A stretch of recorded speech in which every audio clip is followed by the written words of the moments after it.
Hey everybody, this is Dr. Tim on another episode of Dr. Tim and a priest walk into a podcast. We have a priest today and a reverend today preacher today who is here, who is not our typical guest of Dr. Ted Cassidy from the Catholic Church, but instead today from Resurrection Lutheran Church here in Madison, Indiana. Very special, extraordinary story that Rich has around being a maximum security prisoner for a long time, but more so, he is serving our local community, and we're here to talk about that. So very excited to have you on the show today. Thank you so much for everything you do for the community. Tell us about what the Resurrection Lutheran Church is. Tell us about the people of Madison. Tell us what was called you to be here in Indiana. Sure. Thanks for having me. Yeah, Resurrection Lutheran Church is a small church. You can actually see it in the background, which is a water painting of the church up on top of the hill, as folks in Madison or Hanover say, off Clifty Drive.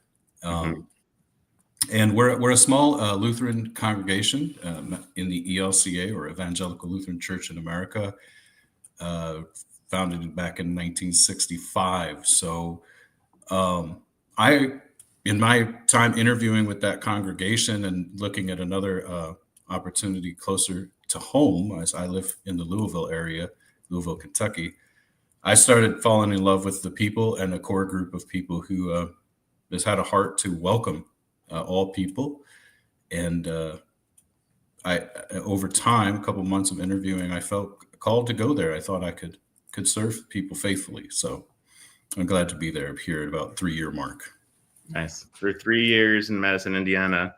How big is this parish, this church, this congregation? And excuse me if I use the wrong language. There is a lot of crossover with yours. But even your PR.rich is different than my FR.rich in the Catholic faith. So yeah, please make sure that you hold me accountable to the right words here. But what is, how big is this congregation? Who's there? What kind of people walk through your doors? Yeah, so we have about 100 members, and maybe have about 30, 40 people on an average Sunday morning. We have an interesting representation of folks connected with Hanover College, and folks who've lived in the community their whole lives. So again, it's kind of small church that's pretty typical of in terms of size and assets for probably the state of Indiana and the Ohio River Valley geography in general. Got it. I think probably what I've been told by some community members is that we're unique in a emphasis of welcoming everyone. And I say this typically every Sunday at communion. In the Lutheran tradition, we have communion almost every Sunday, and that all folks are welcome to communion. There's not a litmus test for that, because the table there that we celebrate, it doesn't belong to a Lutheran church, right? In our theology, it doesn't belong to, actually belongs to, in our faith, Christ. And I'll often say, if the arms of Christ are open on the cross, why would they be closed now? I love that. Yeah, and you said something interesting there. Almost every Sunday. There are some Sundays that you don't give communion. Is that just from being closed for the summer kind of thing, or is there some tradition there? No, not really. Sometimes the Sunday after Christmas will be a Christmas carol sing, where we just do some readings and singing. That would be the only Sunday we may not have communion. We do have to have an ordained person there to preside at Eucharist. So that's very similar to our Roman Catholic siblings. Got it. And I've been to Lutheran Church before, growing up, actually, because I had a lot of cross kind of denominational celebrations when the church I grew up with, and was invited to have partake in having Eucharist. And so that's different than the Catholic Church, in which we ask not to necessarily take the bread and wine, which we believe is the body and blood. And so, what is the difference there? I love that, actually. It's so welcoming and so wonderful.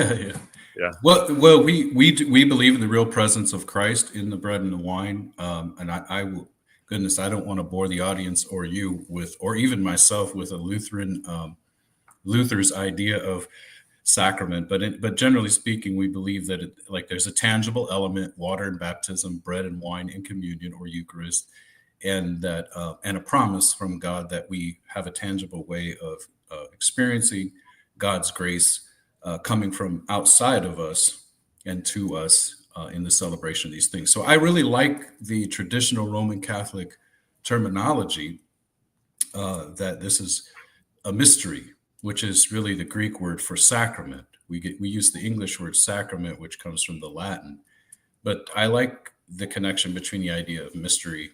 Here's an example. I give communion to children if the parents are willing, and we do first communion classes. And I had a person ask me once in my first congregation, why do you give communion to children? They don't understand it. And I said, can you introduce me to an adult who fully understands it? That's a very good point. Yeah, and we have to eat as human beings to live. So, give us this day our daily bread, and to borrow from the Lord's Prayer, right? So in some ways, there's a depth of theology there that is different from Roman Catholic theology. To me, that doesn't make us enemies. I know we're going to talk, I think, about difference and how we converse with each other, or should we have the courage to treat one another's neighbors in society. And so we'll get into that in a second. So, it is really, and wondering, there's differences in all of us. There's differences in the way we work, but the differences in the things that we consume, the media consume, the people we surround ourselves with. And you've chosen to surround yourself and serve people of a certain faith. Did you grow up in this faith, or what was your childhood like? No, I didn't. I was nowhere near a Lutheran church. In fact, I had no idea what a Lutheran church was. I was raised culturally Catholic, and then as we get into, about kind of my story as a prisoner, I was really adopted into and mentored and reared in Black church traditions, and I leave it to you to push us along the way. But you get a preacher on there like your uncle or me, and we could talk. So so yeah, I'll interrupt you when necessary. So if I can get those words in, and if you put a politician and a doctor who wants to just continue to talk and teach and talk about what's going on, it's hard sometimes. So here we are, getting to one day you found yourself with a gun in your hand, and that led you to go to prison. Can you bring us to that day and how you got there and what happened? Sure. Let me make a shameless plug though, and just thank you and your partner over there for the podcast stuff around different things going on in the area with the LifeWise Academy and stuff, because we're here. I live in Oldham County, and as a parent and a pastor, concerned about these things going on in the school system. So I know it's way off topic, but I've been really engaged with that, and I'll go right to your. Well, before you say that, you're talking to Sarah Blessing, my co-founder, who's amazing. Who's on vacation right now, actually, much needed vacation. And I've been picking up some of the slack in terms of posting on social media. That's her job. I really appreciate how much work she does in the background. So if anyone wants to thank her, please do. But she did a special episode, Get the Word Out, around this LifeWise Academy, which is really pushing in religion into schooling. And some of the things happening there, even some of the constitutionality of it. So if anyone wants to take a look at that. But here we're talking about something pretty pretty deep, pretty vulnerable. And so, yeah, please bring us to that day where you had a gun in your hand. Yeah. So let me just say that I didn't really find myself with a gun in my hand. I had stolen a gun from my home in Colorado when I just shortly after I turned 16, and got a couple of friends of mine to travel from Denver to New York City, where my best friend lived. We were going to go party, and we were just done. I was just done with an angry young suburban kid. Some of that anger came from, some things you and I talked about, being a survivor of multiple instances of childhood sexual assault. And I think I said to you too in a conversation, these things are always embarrassing to talk about, not just being a victim of sexual assault, but someone I committed, violent crimes. And I'll get on that in a minute.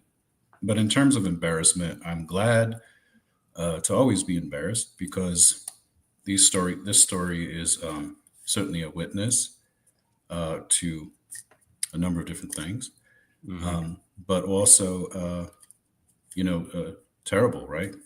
So let me just start by saying, there was no passive, at the age of 16, gun in my hand. I took a gun from my house and disappeared from home. Would later find out that my parents are looking for me. My sister, of course, is distraught at the age of 14. And my car broke down in New York. And my friends and I had decided to basically hijack a car. And so in the process of stealing a carjacking is what's called now, I shot two men. I was 16. They were in their 20s. I didn't know them. We were just stealing their car. And we were caught that night.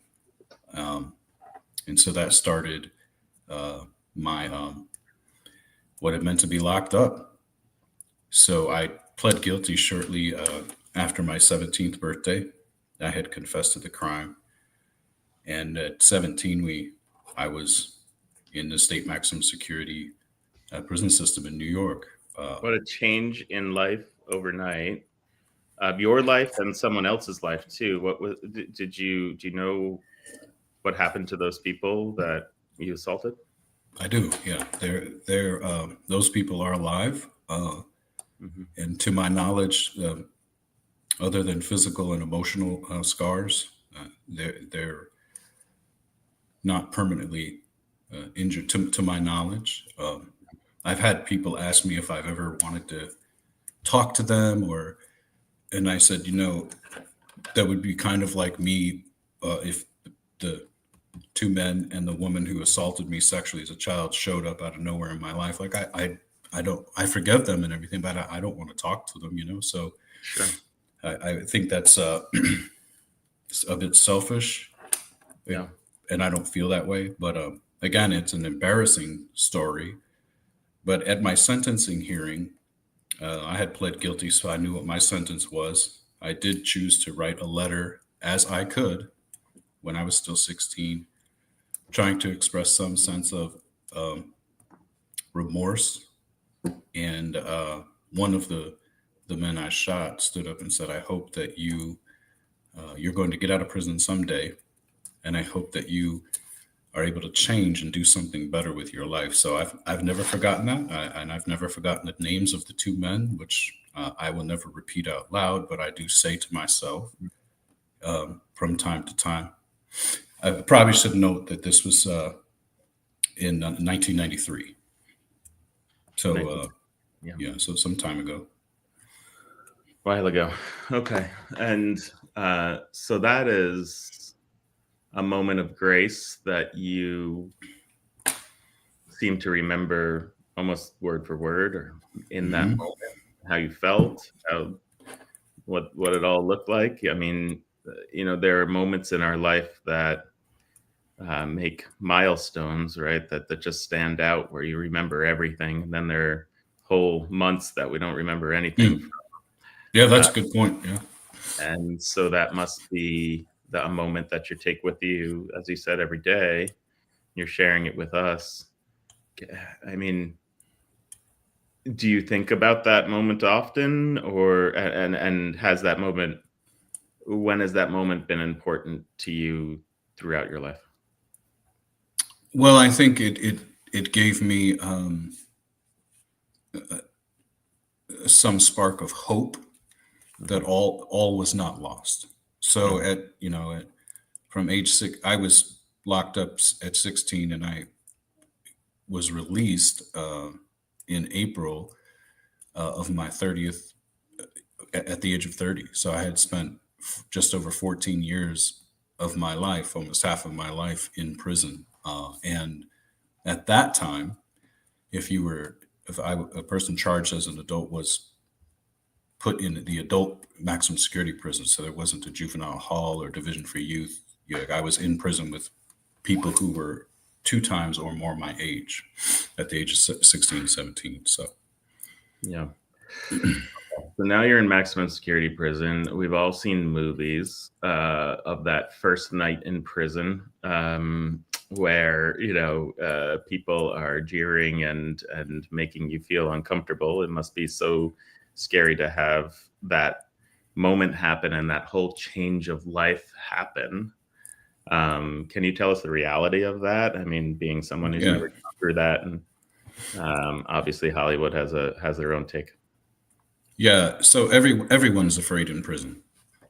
Mm-hmm. Everyone, whether they've been there for decades or months or weeks, everyone's afraid in prison. There's an element of fear that's always running through, because we're a group of people who've committed crimes, right? Or had rough lives. So everyone's afraid. So there is what people would kind of think of as a hazing type of thing. In the language of the New York prisons, people are going to try you and test you, see where your boundaries are, that kind of thing. So I think what I would describe it as is living in a constant flight or fight response state, which is a whole nother conversation. So certainly, right, I was afraid. Everybody's afraid. Mm-hmm. Mm-hmm. And does that fear dissipate at any point during your time there? How long were you in prison? About 14 and a half years, 14. All in maximum security. Yeah. I just need to point out that you said about 14 and a half years. That's someone who is counting every moment. If they're saying, well, I could tell you exactly, it was over 14 years. Yeah. Okay. So again, does that fear ever dissipate, or does it stay at the same level of fight or flight? And again, part of this is I'm a doctor and explaining some of these things. I hear it coming out of you, man. Right? Diagnosing and processing. Right. I mean, a state of constant having stimuli coming in, right, brings us into fight or flight, and we have 2 different types of brains in our body. We have a reptilian brain and a mammalian brain. We kind of grew the mammalian brain on top of the reptilian brain, and the reptilian brain is responsible for making kind of choices quickly from stimuli without necessarily processing them. We don't actually call on the higher brain to do that. And so this leads to a lot of running from things or aggression, one way or another. And so to be human means to cut that loop, that feedback loop, and try to use our higher brains. And so if you're in a constant state of fear, that reptilian brain is always firing, and it requires an incredible amount of work, concentration, dedication to cut that loop from causing you to do whatever you need to do to defend yourself. So with that in mind, does that resonate to you? Yes and no. I mean, there's the other piece, right, that the male brain doesn't fully develop until mid-20s, right? Sure. So you have a lot of young men and old men in the prison with rough backgrounds, and people from many different backgrounds, right? But over 80% African American and Latino, Afro-Latino, right? Population in the New York State prison system, which is still the same demographic today. So it's a very different cultural experience too. So, I mean, I from your perspective, processing that, right, about mammalian brain, reptilian brain, I mean, this makes sense from in a sense, an academic viewpoint, but feelings are also involved, right? Fear is a feeling, right? That taps into perhaps flight or fight response systems, despondency. So my simple answer to your question is that the fear never goes away, but it changes and adapts, right? Mm-hmm. So for example, I started to, instead of being afraid of an immediate situation, right? The old saying, familiarity breeds contempt. Yeah. Become contemptuous of the environment. Who wouldn't? Mm-hmm. Who wouldn't, right? Being Mm-hmm. locked in by yourself or with somebody else in a threatening environment, so on and so forth, right? And probably, I'll share some stories if you want about kind of pivotal moments. Please bring us through, bring us there with you. Yeah. Things happened. Yeah. So to move from conceptualizing it, right, in a modern scientific paradigm to real experience, both are valid but different. So here's an example. You had asked me in another conversation we had about, like, because I'm a Christian now, right, and I am a pastor. I didn't, by the way, come out of prison and go to seminary and walk on water and think that I was going to do great things. That's not how my journey worked out, and I'm so glad it didn't. As people coming out of prison, we don't know ourselves, especially going in as 16-year-old and coming out at 30. I had never seen. Now you think about what happened between, say, 1993 and 2007, right? Cell phone, internet. I had never seen the internet. I'd never seen a cell phone. I'd never sent a text message. I'd never been on the internet before. That's incredible. So, I mean, I mean, we can kind of put a pin in that for a second, but yeah. In terms of, there's a thing called jailhouse religion, jailhouse conversions, right? People come to prison, and because of your life is disrupted, right? I'm in chaos. I'm in a sense of human urgency, which I cannot explain or process. And the one thing that saved my life was that I was able to read. Okay. So people turn to the Bible or the Quran or other religious expressions to, in some way. And so I was no different in that regard. But I did not have a magical born again experience where some light or angel came down into the prison cell and anything. In fact, one major turning point for me was when I was still in the county jail and I was placed in solitary confinement because I was, fighting other prisoners. I was in solitary confinement for almost 6 months at the age of 16. And I remember, I don't mean to be graphic, but I was doing a number one, going potty. Okay. I'm a dad of 4 kids. So, I was going potty. Yeah. And in the jail, there's a stainless steel bolted on thing that's kind of like a mirror. And I remember looking at myself in the mirror and I said, well, you're, excuse my language. I said, well, my God, you're a piece of shit. That was a spiritual experience for me that, reflecting on that, was actually honest. So I had a number of pivotal moments like that. I think I can call them epiphanies comfortably without being overly esoteric. When I was 17 and I had just got to the Coxsackie prison, south of Albany, it was a place that they called Gladiator School. And I said, what is that? They said, well, you're going to learn to fight, to cut and survive there. And I was talking to this guy, I'll never forget this, from Argentina. He was blonde hair, blue-eyed guy, didn't speak a lick of English, from Argentina. And we were speaking in Spanish. And the next morning, there's no hot water in the prison. So they let a guy out in the morning who's called a porter on the gallery or the cell block to put hot water in our little buckets. So we put a little towel on our cell door, and that indicates we want hot water. And then I heard him yell, help, help. And people don't call for the guards or the COs, officers. That doesn't happen. So it was very weird. And I looked out the corner crack of my cell, and the guy who I was talking to the night before from Argentina had hung himself that night in his cell.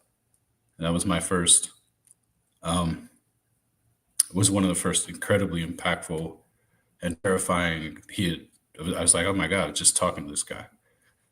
Situations like that, another one in the same 6-month period when I was 17, we came out of our cell into a paramilitary formation. Everybody has to line up by number, cell number, to go to the mess hall. And right next to me, an arm came swinging over with a razor blade and cut this guy's face open. And blood was everywhere. And that was where I was now living. So the fear turned from, gosh, what might happen to me, to I'm going to be here for a long time. What am I going to become? I wouldn't have thought that in those terms then, but that was happening. So, right. Yeah. So I ended. So I don't know if you have. No, well, thank you for that. And thank you for such incredibly deep stories and vulnerable. What I'm hearing is a lot of suffering, and I'm also reflecting on your life today. I'm hearing is a lot of being surrounded by a lot of suffering, death, violence as well. And somehow you found yourself eventually taking care of the dying in prison, where suffering is obviously intensified. It's amplified. Intensified. Yeah. So how did you find yourself there from? Yeah, that's a great segue. So I got, because I was literate and I could read, I learned how to type really fast. And so I wanted to be connected somehow to the chapel because it was a peaceful and good place to be. So I talked to a guy named Reverend Lucas, who's still part of my life today, believe it or not. He spoke at my ordination along with my pastor who founded the hospice program. And I'll talk a little bit about that as we go along. So I got down to the chapel and started typing up stuff for him and working for him, and was exposed to a type of Christian message that I had never been exposed to before. Some people might call it Black theology or Black. It's just good news about the possibility of what, for me as a Christian, Jesus Christ can do in my life, confronting guilt directly and straightforward with the possibility of something better. So, 7 years into my time, another chaplain came named Jay Lewis, is the pastor now at Calvary Presbyterian in Newburgh, New York, because I think he's been there about 20 years. And unbeknownst to me, none of these things matter to a prisoner typically, right? I'm trying to survive in a certain sense. So at the same time, 7 years into my sentence, I'm no longer what they call a new jack. You know what I mean? People know me. I'm known to be intelligent.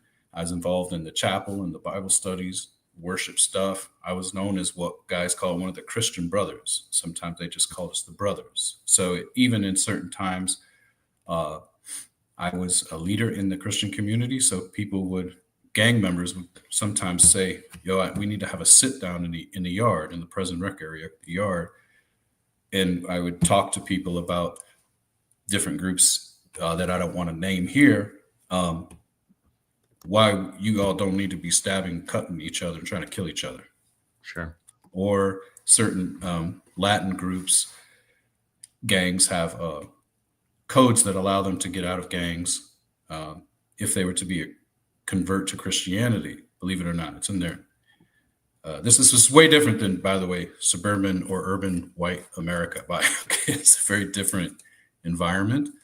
And they would ask me if I would vouch for somebody. So those are other stories. Along the way, Jay Lewis came in as the chaplain, and he, unbeknownst to me, I didn't know what this was then. He's a clinical supervisor with the Association for Clinical Pastoral Education. So if you did hospital rounds, you might have seen chaplains who were resident chaplains. So he was a supervisor at mental health institutions and other places. And he was tasked to create a hospice program for dying prisoners because there were a lot of prisoners dying with a large population of prisoners in prison. So they created medical units annexed to some of the maximum security prisons.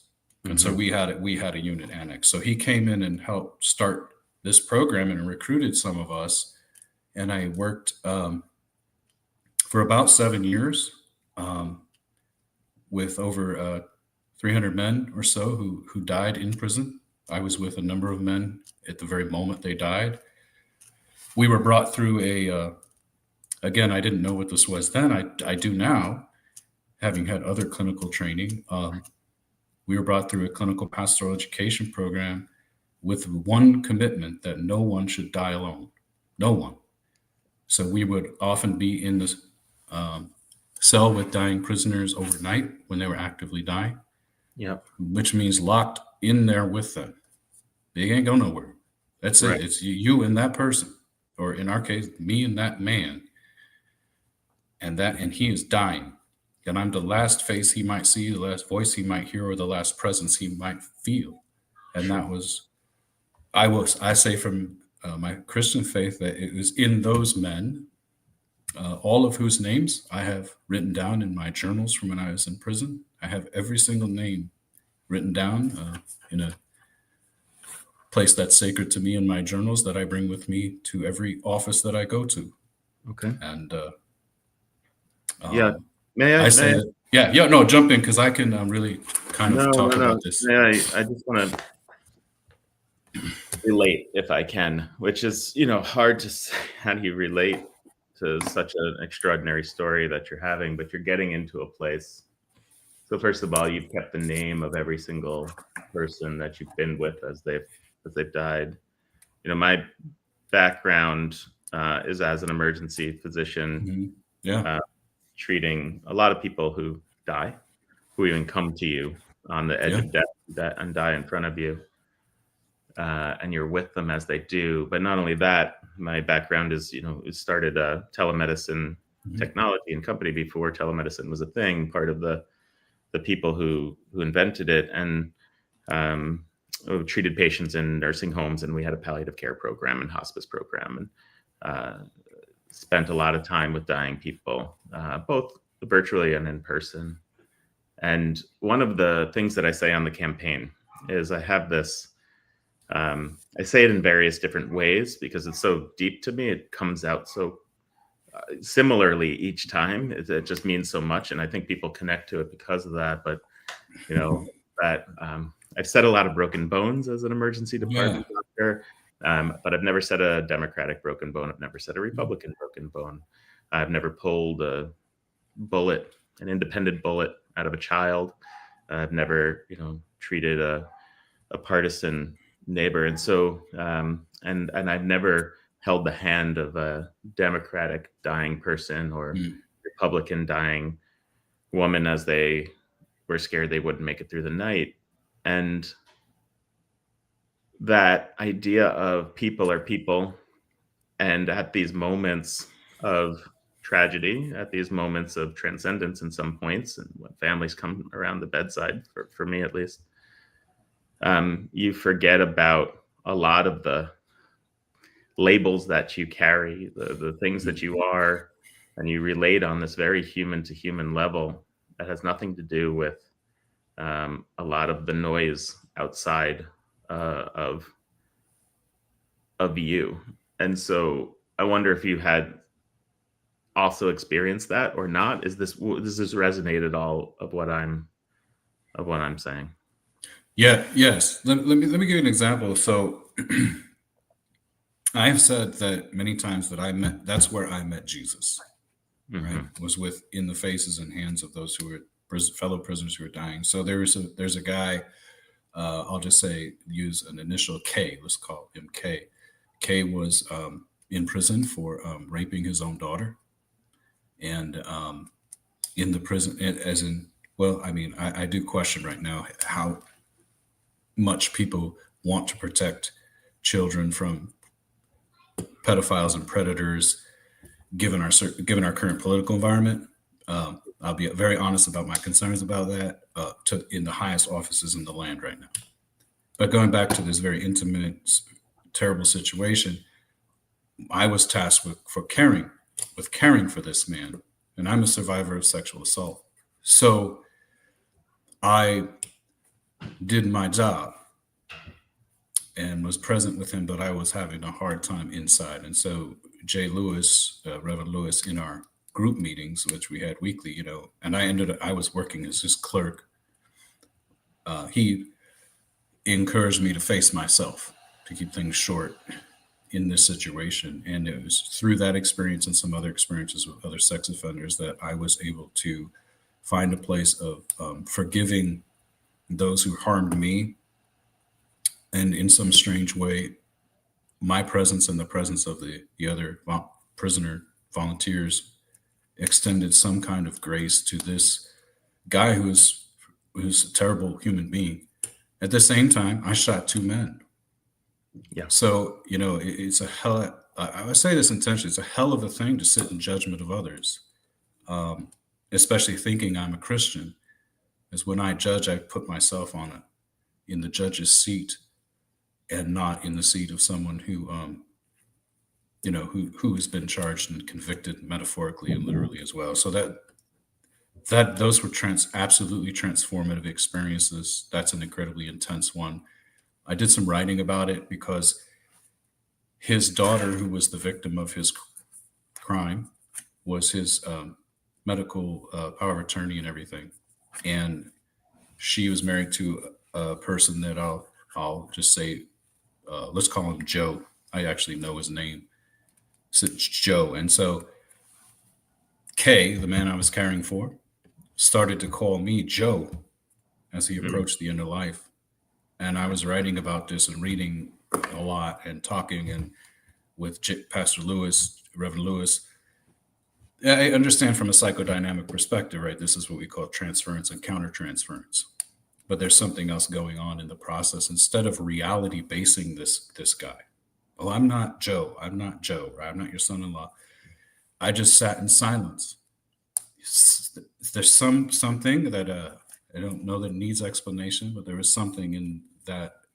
Yeah, we call it a ministry of presence that is allowing him to work something out before he died, and certainly he did die 3 months later. Sure, that's a graphic example, but yes. Yeah. I mean, this experience of the number one thing that's very hard for an emergency doctor is treating a lot of drunk drivers who've killed people, and the drunk driver survives. We see that more than you would like to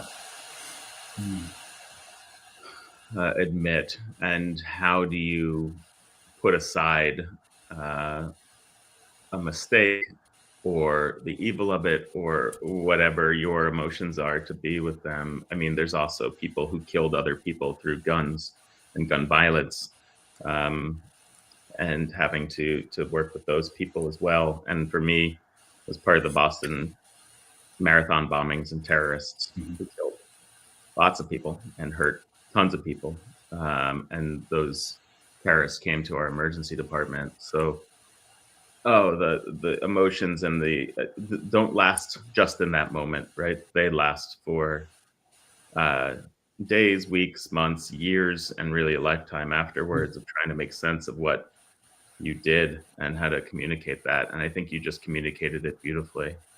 I want to just say this before we move on, is that I would like to invite you back and talk more. Oh, okay. Well, thank you kindly, man. But we have about 15 minutes right now. Okay. Moving into how you found yourself with the collar on. Yeah. Okay. Yeah. So I was doing writing. This was part of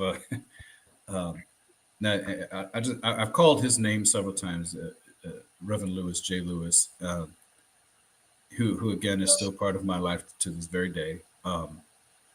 Part of the expectation is we would be journaling, right, to help us process what we were experiencing and going through, and then process it together, process with him, so on and so forth. So there's a woman who owned a hospice company in Denver, back where I had left and went to New York.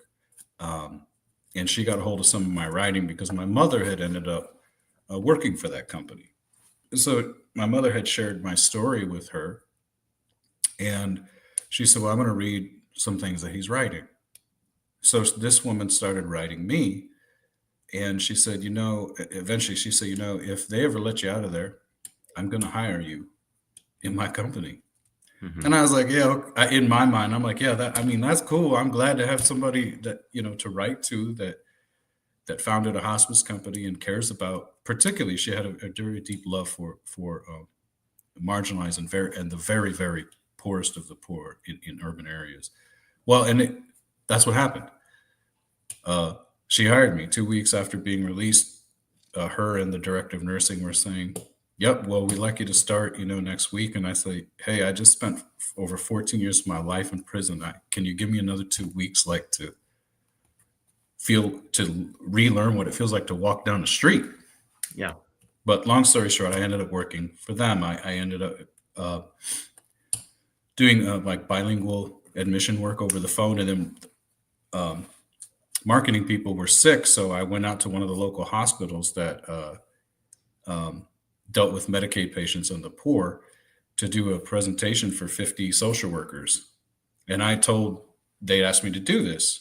I said, sure. I said, listen, I don't know all the ins and outs. I said, but I can talk about life and death and what it means to be with people and what hospice can be as a compassionate care, palliative compassionate care for people, honoring death as a part of life. I said, I can talk about that. I did. And we started getting all these phone calls from the hospital, the case managers, like, we want to work with that company, that group that Rich was part of. Right. And so I ended up doing marketing, and I later was recruited to some other companies. And I ended up getting recruited by a physician group in Longmont, Colorado. And I went over there, and part of my job was to help expand the market. And I supervised somebody who didn't want to work for me or with me because I had been in prison. That's something we haven't talked about, but I have met with some people who felt that I shouldn't be a pastor, or that I shouldn't be, or used my past when I was in marketing against me to try to tell other people, hey, don't do business with this guy or that company because he was in prison. Sure. Maybe you talk to me about that next time. But long story short, so I'm in this group, right, with an amazing guy, amazing doctor, Brian Mathwick. I don't think he'll mind me mentioning his name. Amazing guy, beautiful soul, and kind of like you, he's very innovative entrepreneur, created a bunch of different businesses in Colorado. And, he sold the company, which we knew was coming. And it was at that time he and I were talking. I was talking to my pastor and others. I say, I really feel like I'm going to go to seminary and I want to be a pastor and serve people. It was my faith in Jesus. And I don't say this from an evangelical kind of conservative viewpoint, but that allowed me along the way to find the grace to see myself in honesty, embarrassment, and truth, and guilt and shame, and see yet that there is a possibility for me as a prodigal son to, in the words of that parable of Jesus, to come to myself and discover what perhaps I could be. So I took that step of faith, married to my wife, 3 children at the time. And just before I was a couple of months before I went to seminary, we had our 4th child, which has been the unexpected blessing of our lives. So I left everything.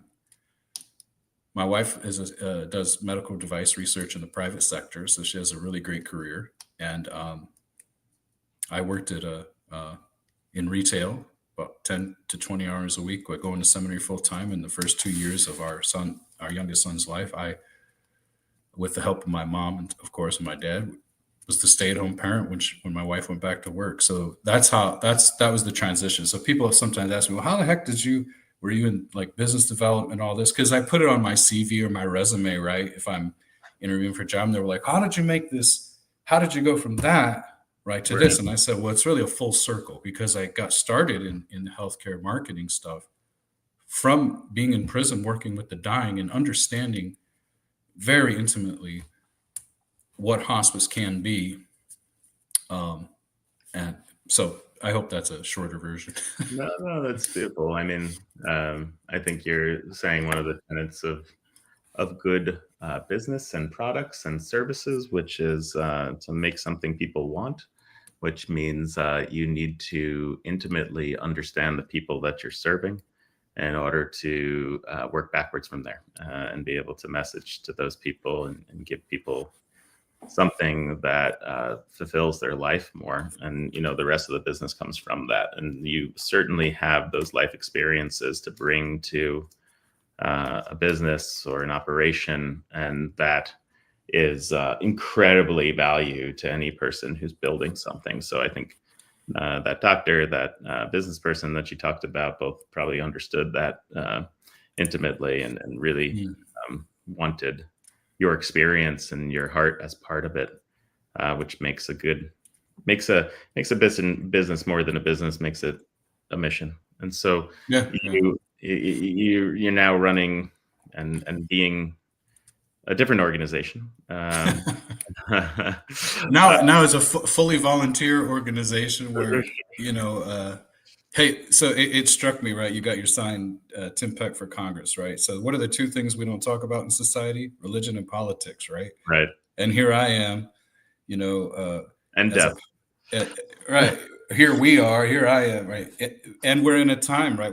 I think we're in an inflection point in this society that's incredibly surprising to some people, to other people, including the people that have reared me and mentored and trained me in faith. Is not at all surprising. Mm-hmm. But how the question has remained very, very similar. How do we live, or how do we die together? Because if we don't learn to live together, to borrow Martin Luther King's phrase, if we don't learn to live together as brothers, we'll die as fools. Mm-hmm. And there's a lot of foolishness happening. But it's so right. People might say, well, that's pastor, that's very political. And I always try to say everything we do in faith or religion or society has a political inflection, because politics define how policies are developed. In other words, how we treat our neighbors is filtered through the political process of civic life in this society. And so if those of us of faith that I'll describe as having a horizontal instead of a vertical moral ideology or faith, don't speak forward about what's going on horizontally amongst our neighbors, then we're missing the whole point of someone like Jesus of Nazareth. So again, let's meet again. I mean, I have 1,000 questions to go through, so I'm trying to pick one that is probing to talk about, to kind of preview what we might talk about in the future. So how about this? There's a lot of evangelical churches that have politicians speak from the pulpit and invite them into the pulpit, mostly on the right, where this happens. This happens somewhat on the left as well. How does that make you feel? Do you think that's appropriate? Or based on what you were just saying, that fits a little bit of the ideology that you just talked about. Is that what is the place in society for that right now, especially? Well, it's a matter of just principle. I don't have a problem with politicians coming into churches and speaking. I don't have a problem with pastors running for office or politicians being pastors, right? I mean, I don't think those things need to be opposed. Mm-hmm. I think for me, what's underneath the concern of that is the ideological framework that I was, probably for our time constraint, don't want to get into the concept or idea of a vertical versus a horizontal moral framework, right? But what I'm trying to get at is it's easy for dominant groups in society to say, or ruling groups to say, well, because we dominate or we have the resources and power, or in the 18th century and 17th centuries, the guns, that we're doing God's will, and the evidence of God's will is that we have successfully conquered or ruled, right? And we're doing that in the name of God. I'll just say this. I think that the parable of the Good Samaritan, if it's read thoroughly, people begin to understand what Jesus was really talking about when he said, when he was asked, what's the most important commandment? He says, love the Lord your God with all your being, in summary. And the second is like it, love your neighbor as yourself. How does a person love a God we cannot see? The only way to do that is to love the people made in God's image who we can see. And that person might be someone who doesn't believe the same, look the same, speak the same language, or born across a different kind of border. So that's a horizontal ethic rooted in the simplicity of perhaps Mr. Rogers' theme song. It's a beautiful day in the neighborhood. Won't you be my neighbor? Right. The simplicity of that is a powerful challenge to structures of power, racism, and discrimination in our society, which are doing what that lawyer was trying to do in the parable of the Good Samaritan. That is to define the neighbor. And I've said this recently in another podcast and in an interview with a TV station. I said, neighborliness in that story of the Good Samaritan, right? Which ends by saying, who was the neighbor? Jesus asks. And the lawyer says, the one who showed mercy. And he says to the lawyer, go and do the same thing then. So neighborliness is not a quality that we get to measure or judge in other people. But as Christian people, or myself as a Christian, neighborliness is actually the claim that other people have on my life for how I should be the neighbor. I don't get to define the neighbor.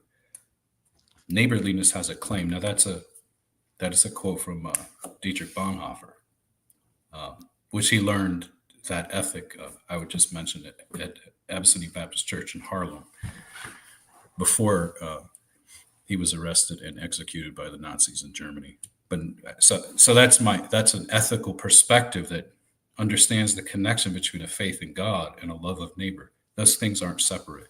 When they are, then we have religion being used as a control mechanism because the arbiters, the interpreters, the mediators of God's message create a structure, a hierarchy. Who gets to say, well, this is what God's saying. And that language in our society looks like, well, the Bible clearly says, or we have a biblical worldview, which does not exist, by the way, unless you're good. It just does not exist. You're always negotiating with the Bible. Yeah. Picking and choosing and prioritizing what thing is right. And when you're doing it based upon your ethic, do you have an esoteric, immaterial ethic that says, I just imagine that God is on my side, looks like me, and has the same biases, prejudices, and desires that I have? Or is there a horizontal ethic as demonstrated in the incarnation of Jesus, which says, there in each neighbor of mine is the image of God, and I should never dare to violate that image, but in so doing, I violate myself. That's a pathway of redemption, like, and an ethic that, with my own story, I've been the prodigal son. I've been the neighbor on the side of the road. I've been the criminal. I've been the father welcoming the prodigal son. I've been the older brother judging. Anyway, you're getting into my preacher.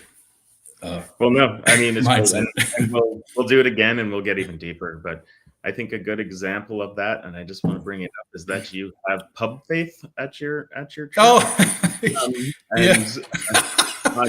Hey, you need to come sometime, man. I was looking at the next pub faith. It's I think October 15th at Shipley's in Madison. And is everybody invited to that, or is that a you come? Yeah. So it's now I tease the guys a little bit because I didn't go for a while, right? Just for my own reasons, and but I went back last month, and I had kind of said to myself, and I hope some folks from my church see this. I mean, we could put it on our church Facebook if you want to share it there. And I was saying to myself, right, like, there's a lot more pub than faith going on, right? But the more and more I thought about it, it really is so. It's so important. It is important for people of goodwill and folks with some different ideas and thoughts to come together. So it's not all just guys from our church, though it's organized by that.